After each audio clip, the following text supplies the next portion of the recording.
اللہ الرحمن الرحیم۔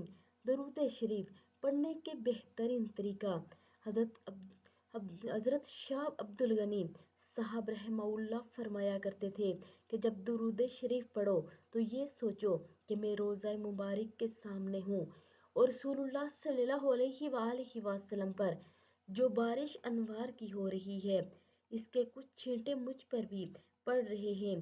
اس تصور سے درود شریف پڑھو تو پھر دیکھو کیسا مزہ آتا ہے۔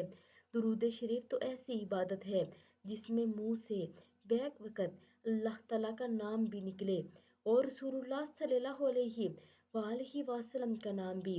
اللہ اور رسول دونوں جس عبادت میں جمع ہو جائیں اس کا کیا کہنا، اللہ بھی راضی اور رسول اللہ صلی اللہ علیہ وآلہ وسلم بھی راضی۔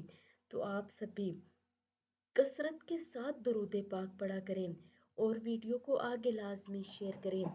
جزاک اللہ خیر۔